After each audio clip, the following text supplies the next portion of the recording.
Graça e paz, povo de Deus, na bênção. Como é bom estar com você nesse momento para nós compartilharmos juntos as Escrituras que nos levam ao caminho da salvação em Cristo Jesus.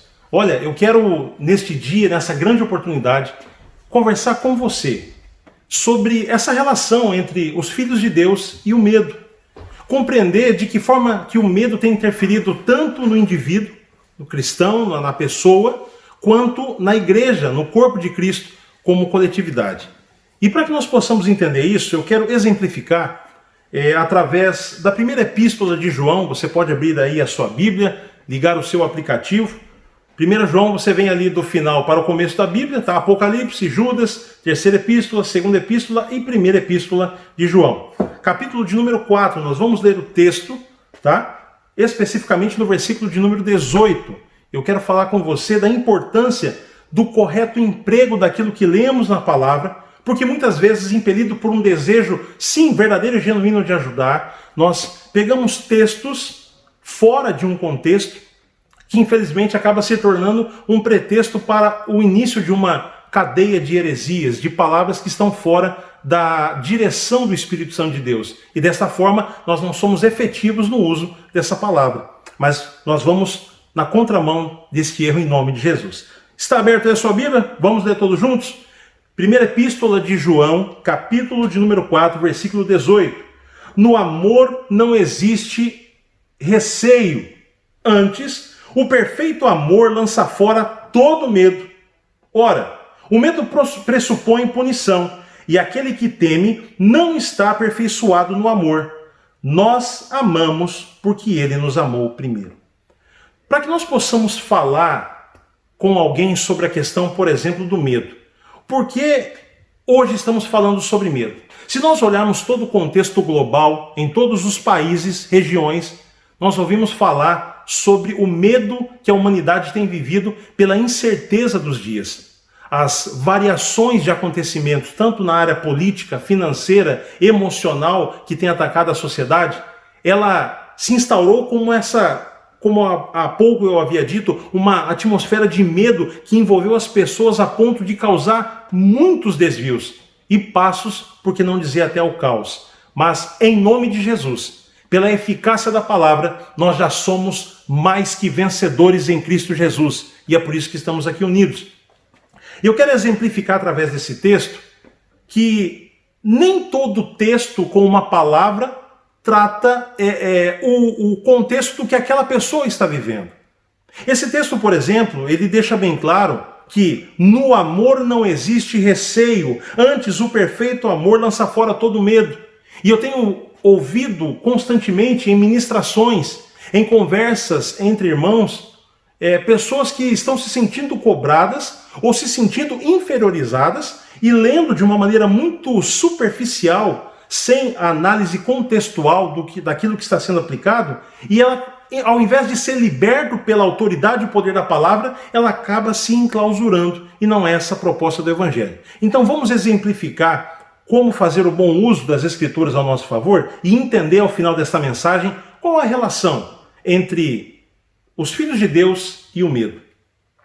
Vamos olhar primeiramente o contexto do capítulo 4 da primeira epístola de João.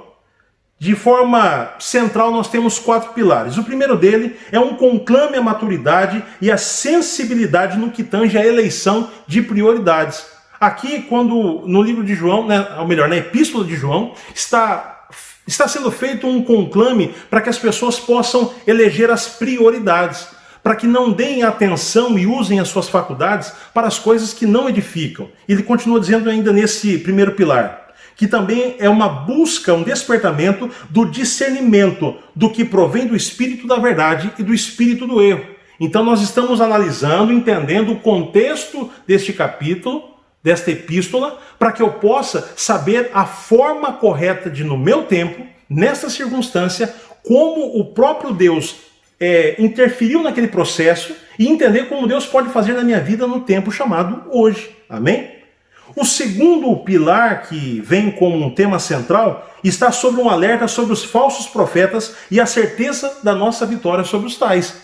Então, a carta trata especificamente que esses falsos profetas, como na ocasião dos contemporâneos da leitura desse texto, Ainda nesse tempo, nós sabemos que o mesmo Deus que fazia com que os verdadeiros profetas, os anunciadores da vontade de Deus, que trazia sobre os seus filhos, assim como eles venceram pela testificação da verdade e o relacionamento e proximidade desse Deus, este mesmo Senhor fará que os falsos profetas caiam por terra e o nome do Senhor seja glorificado através daqueles que pronunciam a verdade das Escrituras. O terceiro fala sobre o amor de Deus e a influência que ele tem sobre os seus filhos. E o quarto pilar fala sobre a necessidade de amarmos uns aos outros como ele nos ama. Ou seja, a palavra medo tratado neste texto refere-se a dois aspectos circunstanciais. O primeiro dele, ele fala sobre um medo relacional. É a causa de uma não experimentação tanto desse amor vertical como do amor horizontal. Peraí, pastor, não estou entendendo mais nada. Como é que isso aí? Vamos lá. O amor vertical, eu digo o amor ágape, o amor de Deus para com os homens. E quando nós falamos o amor horizontal, é o amor fileu, é o amor de irmão para com irmão. A experimentação desse amor, o texto trata sobre a dificuldade, a insegurança e a não firmeza dos contemporâneos em relação a não se experimentarem esse amor por não entrega, por não conhecimento, por não vivência do relacionamento que esse amor ágape nos propõe. Quando nós transbordamos e dividimos e compartilhamos esse amor, a graça, a misericórdia, o perfil dos preceitos da palavra começam a moldar a nossa história. E até a ação do juízo, nós estaremos firmes, seguros, em comunhão, nos relacionando e em amor, certos da nossa salvação em Cristo, pela certeza da vivência deste amor que lança fora todo medo, insegurança, toda instabilidade, tudo que tente deturpar o entendimento, ele é totalmente esmigalhado pela certeza e o peso da verdade. Então, quando nós olhamos esse texto, entenda, o texto não trata o conceito de medo na sua vertente biológica. Se nós olharmos para o que está acontecendo à nossa volta nos tempos de hoje, e eu falar de medo no âmbito universal, eu preciso tratar a conceituação do medo. E algumas pessoas que leram o texto que falam, o amor de Deus, tratado na primeira epístola de João, e leem o versículo de número 18, na parte B. Ora, o medo pressupõe punição, e aquele que teme não está aperfeiçoado no amor. Quantas pessoas estão sendo orientadas em um texto que fala de temor, fala de medo, mas é uma ação circunstancial, não é sobre este medo, um medo universal, um medo conceitual. Então vamos todos nós sermos mais, em nome de Jesus, assertivos, preocupados, dedicados. A palavra meditar-se do original significa gastar tempo. Não é a quantidade de textos lidos, mas a intimidade e qualidade do momento com Deus que vai fazer com que nós possamos vencer todas as adversidades. Olha que interessante, amados. Quando nós olhamos a primeira epístola e entendemos o seu conceito, nós podemos agora evoluir para o propósito central desta mensagem. Quando nós olhamos o contexto à nossa volta, olha a quantidade de casamentos desfeitos, a quantidade de casos de feminicídio, a quantidade de casos de abusos dentro da família, não são de estranhos, dentro da família, violações. Olhe a dimensão da insegurança que tem tomado entendimento, principalmente daqueles que apregoam o evangelho ou que participam do meio cristão, dentro das igrejas. Então, em nome de Jesus, nós precisamos compreender qual a relação entre os filhos de Deus e o medo. Primeiro, quando nós olhamos aqui o relato da senhora Gabriele Piccolari, ela é especialista em comportamento socioemocional e ela traz uma definição espetacular acerca do que é o medo e de como ele interfere no nosso corpo e, obviamente, nas sucessões de tudo aquilo que nós gerimos. Como é que esse medo vai interferir nas nossas decisões, na nossa sensibilidade e, como cristãos, como filhos de Deus, como isso interfere como resultado final. Vamos olhar o medo nesse momento na visão científica. O medo é uma sensação, olha a ênfase, o medo é uma sensação gerada a partir de situações de perigo ou de preocupação de que algo aconteça de forma contrária àquilo que estava previsto. Então nós precisamos entender que a sensação, A sensibilidade ela se desperta quando algo sai da normalidade, quando algo sai do controle. E é exatamente o que está acontecendo à nossa volta nos mais diversos cenários. E ela prossegue dizendo: o medo pode causar o estresse, a ansiedade e situações de luta ou de fuga. Eu entendo que dentro de uma análise científica, muito superficial, mas também comportamental, nós apenas temos dois caminhos em relação ao medo. Ou lutamos, ou nós fugimos. Pegue o animal mais dócil, mais manso.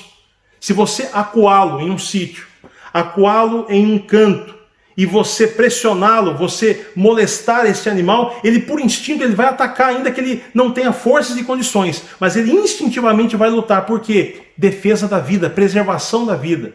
Então, frente ao medo, entenda em nome de Jesus, nós temos a opção de lutar ou de fugir. E o que a palavra nos dá é a condição plena de armas, estratégias, comportamento, fortalecimento, condições plenas de convicção de vitória em Cristo Jesus, e essa palavra nos dá a condição de vencer em qualquer circunstância no nome de Jesus Cristo. Quando nós olhamos corpo, alma e espírito, nós vamos ter o entendimento que corpo, alma e espírito precisam de coisas específicas para corpo, alma e espírito.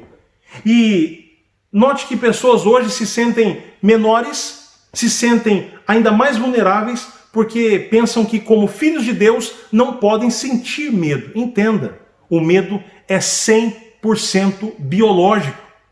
Deus nos deu a possibilidade, a capacidade de sentir a iminência do medo, a iminência do perigo que vem contra nós, e esta sensação de medo, através de toda a aplicação do conhecimento daquilo que as Escrituras nos dão e das experiências que na vida social o próprio Deus nos dá, nós usamos todas essas ferramentas para vencer. Nós temos uma escolha frente a esse conhecimento: lutar ou fugir. Aleluia! E o interessante, quando nós olhamos para o medo, nós precisamos entender que como o medo é biológico, a sensação do medo ela é biológica, ela está incutida no nosso organismo. O comportamento do cérebro, aquela descarga de adrenalina, são as pupilas que se dilatam, o batimento cardíaco que acelera, irrigando todos os membros do corpo para que possa reagir à iminência de um esforço físico, uma explosão de energia. Tudo isso foi feito tão somente para que nós possamos reagir, para que nós possamos usar as ferramentas que temos para preservar a vida, defender a vida que o Senhor nos deu. Você está sentindo, quem sabe, medo dentro da sua casa ou fora dela? O que eu vou fazer no meu casamento, o que eu vou fazer com os meus filhos, com o meu trabalho, com as contas, com a minha igreja, com o meu ministério. E o Senhor nos deu essa capacidade de sentir esta sensação para pararmos, analisarmos o contexto, revermos as ações para que o próximo passo seja dado com segurança. Deus não permite você sentir medo para cair. Deus permite eu e você sentirmos o medo para que nós possamos vencer. Aleluia! Deus é maravilhoso. O interessante sobre tudo isso, querido, para que nós possamos, ainda conclui a senhora Picolari, ela diz: para completar essa definição, é importante destacar que o medo é um reflexo emocional que serve para nos adaptarmos ao meio. Então, em nome de Jesus, não é anormal você sentir medo, não é vergonhoso você sentir medo. O errado é nós, como iniciamos esta mensagem, eu olhar para as Escrituras e usar de maneira inadequada as palavras para que pessoas não tenham entendimento. A partir do momento que ela não tem entendimento daquilo que se trata, não vai ser funcional o seu resultado. Quando não é funcional o resultado, ela vai atribuir a queda não ao mau uso da palavra que ela fez, ela atribui o erro a Deus. Então, em nome de Jesus, sejamos mais preocupados, mais sensíveis ao tocar os nossos olhos às Escrituras e aplicarmos o conceito correto sobre cada circunstância. Eu venho neste dia tratar com você que nós temos sim no Senhor a capacidade de vencer todas as coisas em nome de Jesus. Eu quero dividir com você sobre uma definição mais específica sobre essa relação entre os filhos de Deus e o medo. Quando falamos filhos de Deus, estamos falando de pessoas que têm a convicção da sua identidade como filhos de Deus. Sei que sou filho, conheço a paternidade, conheço meu Pai, conheço os poderes de meu Pai e conheço o amor, o poder, a interferência, a sua intervenção sobre a minha vida quando eu necessito dele. Então, ser filho de Deus não nos ausenta de sentir medo, pelo contrário, nos dá ainda mais poder e autoridade e ação assertiva de vencer qualquer adversidade, porque você, firmado na sua identidade de filho de Deus, vai agir mais prudentemente, ok? Quando nós olhamos isso, eu quero exemplificar através de um breve comentário sobre a vida de John Wesley. John Wesley, inicialmente ele é chamado, da tocha que foi tirado de dentro das chamas. Já enquanto criança, John Wesley estava com sua família em uma determinada noite e a casa onde eles dormiam veio a arder, veio a estar em chamas. E toda a família evacua a casa. Mas quando toda a família chega no gramado, eles notam que o pequeno John Wesley, não está ali com eles. E eles ali se desesperam, mas frente ao medo, havia o conhecimento daquela família, uma família tradicional da igreja anglicana, e eles se põem de joelhos e começam a clamar a Deus um milagre para que John Wesley fosse salvo.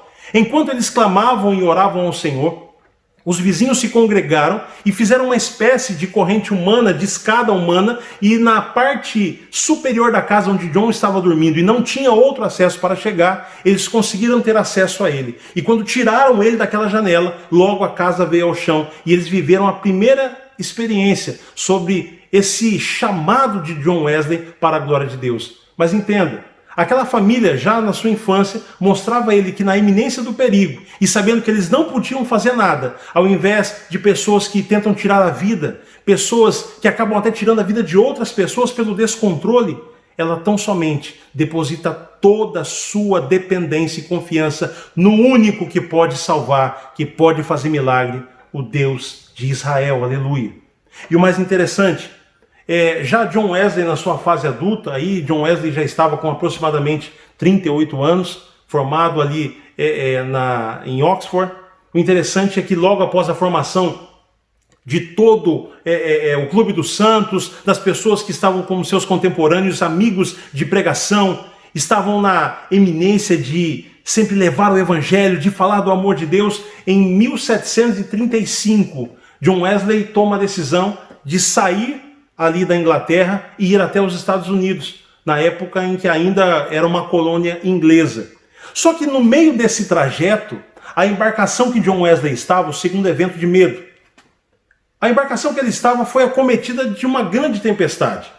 E o interessante é que nesta mesma embarcação haviam alguns outros protestantes, irmãos da Morávia, da República Tcheca, e durante essa tempestade, John Wesley, ele percebeu o desespero que começou a tomar conta da vida dele. Agora, vamos abrir um parênteses. John Wesley, aqui nesta altura, era um homem experimentado nas Escrituras. Era um homem que levava o Evangelho com intrepidez. Um homem com domínio por que não dizer, de quase uma totalidade acerca da aplicação bíblica em seu tempo. Mas esse homem se viu, corpo biológico, fragilizado a um ponto tão grande que ele pensou que ele ia perder sua vida e ele estava se desesperando, perdendo a noção do que poderia fazer. Só que ele tem uma experiência muito relevante diante de Deus. Quando ele olha para os irmãos da Morávia, ele vê aquelas pessoas louvando, adorando ao Senhor, no mesmo ambiente, de pessoas que professam a mesma fé, um em pleno desespero e outros cantando louvores. E futuramente isso, quando ele estava com esses irmãos moravos, se eu não me engano, em um comentário de Martinho Lutero, sobre o livro de Romanos, ele diz que vive um novo nascimento, uma experiência que faz com que realmente ele experimente o ápice do seu relacionamento com Deus. John Wesley olha para ele no meio do medo e identifica aonde estava a falta de Deus que ele não sabia que tinha. A falta de confiança, a pecaminosidade dele frente àquele desespero.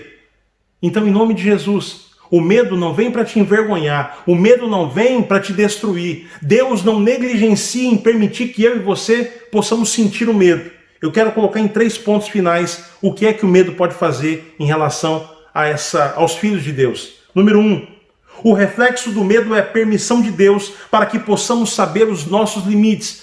Quando você ainda sente medo antes de fazer alguma coisa, quer dizer que você pode rever, recalcular, pensar, seguir em frente com segurança e alcançar o sucesso para a glória de Deus e preservar a sua vida. Número 2, o medo é para sentir e não para nós tomarmos posse. A sensibilidade do medo é uma capacidade que Deus nos deu para a preservação da vida, não o tomar posse de um estado de prisão, como, por exemplo, nós entendemos que o temor excessivo pode causar fobias, gatilho de ansiedade, bloqueio muscular, bloqueio neural, disfunções respiratórias, visuais, cardíacas, fisiológicas e, por último, até desmaios e apagões. Mas sentir este medo é uma ação para preservar a nossa vida. Número 3 e último, o medo abre vias para que o nosso melhor venha à tona. Sobre a exemplificação da vida de John Wesley, não é em vão que o mundo hoje conhece a verdadeira tocha que foi tirado de dentro das chamas para a glória de Deus Pai. O ministério de John Wesley não estava no seu ápice aos 38 anos, formado na faculdade, já com clubes de exposição bíblica. Ele estava na experimentação, da evolução, da superação do medo através de experiência com Deus, testemunho. Então, em nome de Jesus, todo medo e os derivados do medo, insegurança, toda desestabilidade que você possa estar inserido nesse momento, nos mais diversos cenários da tua vida, é para que você vença, Andarasai. É para que você cresça, aleluia. É para que você possa confiar na mão daquele que tudo pode e ainda está de pé as promessas do Salmo 91, aonde ele envia anjos com ordem dadas ao teu respeito para tomar a tua mão direita, a tua destra forte e livrar o meu e o teu pé de tropeço em pedra. Em nome de Jesus, querido, não tenha vergonha, você não é menos, você não deixa de ser um filho de Deus por sentir o medo, mas o medo não pode dominar. O medo não é para nos aprisionar, nós é que utilizamos ele para a glória de Deus Pai. E eu quero orar com você, para que em nome de Jesus haja uma mutação, uma transformação de todos os teus caminhos de insegurança, de hoje em diante, em nome de Jesus Cristo. Eu preciso te dizer a verdade, desafios ainda vão surgir, e você e eu somos mais que vencedores sobre todos estes também, para a glória de Deus. Amém? Feche os teus olhos, eu quero orar com você. Se você estiver com a sua família, pegue na mão da tua família. Isso. Mãe, filho, vai chamando o pessoal em casa aí. Vamos orar juntos. É momento de nós entendermos que não devemos mais, de uma maneira consciente, racional, dizer a Deus para que Deus tire o medo de nós. Porque Ele estaria indo contra Ele mesmo. O que nós devemos pedir para Deus é para que nós possamos fazer o bom uso desta capacidade de entender até onde o homem pode ir e aonde só Deus pode chegar. Amém? Então, em nome de Jesus, vamos mudar a nossa oração. Pai poderoso, Criador dos céus e da terra, no nome de Jesus, não pedimos nesse momento, Senhor, que de nós seja tirado o medo, mas que de nós, Senhor, venha a capacidade pelo relacionamento, pela intimidade com o Consolador, com o Paracleto, o Espírito Santo, para que nós possamos ouvir a Tua voz, e certo das promessas, certo da Tua presença conosco, certo da Tua vinda para a busca da igreja, para que nós possamos estar contigo na glória, certo das armaduras de Deus, do revestimento das Escrituras, certo do fruto do Espírito, Senhor, que nós possamos utilizar os limites e entender que o Senhor é aquele que faz o que o homem não pode fazer. Eu oro por este pai, por esta mãe, por este filho que está numa condição de medo. Quem sabe já foi, Senhor, ultrapassou todos os limites emocionais. Essa pessoa hoje está cometida de fobias, está cometida, quem sabe, de muitas situações de descontrole pleno, mas entra, aleluia, a consolação, o restabelecer. Eu peço a Ti, Pai, que esta pessoa seja, em nome de Jesus, liberta de toda opressão que o maligno tenta potencializar pelas escolhas erradas que nós fazemos. Em nome de Jesus, Satanás não vai se aproveitar das questões, das variações e efeitos colaterais do medo para usar uma capacidade contra nós. Em nome de Jesus, não. Nós abençoamos essa família no nome de Jesus para que ela vença no poder e autoridade do Teu nome e pela convicção das Escrituras, pela certeza do cumprimento das palavras e da Tua fidelidade, pela convicção do acampo dos Teus anjos. Em nome de Jesus, eu Te agradeço, porque todas as vezes que o medo tentar nos dominar, nós vamos lembrar que é uma ação para que nós possamos exaltar o Teu nome e redobrar ações de louvor para o teu nome, em nome de Jesus. É o que eu oro e te agradeço para o louvor da sua glória, Jesus Cristo. Amém e graças a Deus. Amém, meu querido? Que você possa, então, em nome de Jesus, desconstruir. Cabe a você agora aplicar ou não. Cabe a você decidir, quando pegar as Escrituras, se aplicar mais no entendimento daquilo que você está lendo. Não nos falta textos na Bíblia Sagrada para que nós possamos ter o entendimento de todas as áreas dessa vida. A questão é, a qual contexto isso está inserido? Como eu devo tratar primeiro comigo e com meus irmãos? E a partir daí, a glória do Senhor, a graça, pela prudência no tocar as Escrituras, o próprio Espírito nos conduz e nós seremos assertivos sempre. Amém? Que Deus te abençoe e eu quero aqui ministrar sobre vós a bênção apostólica. Que a graça de nosso Senhor e Salvador Jesus Cristo, o amor de Deus e as doces consolações do Espírito Santo de Deus seja sobre cada um de vós. E aquele que toma posse e crê nesta palavra, profira um amém e graças a Deus. Amém? Deus te abençoe em nome de Jesus.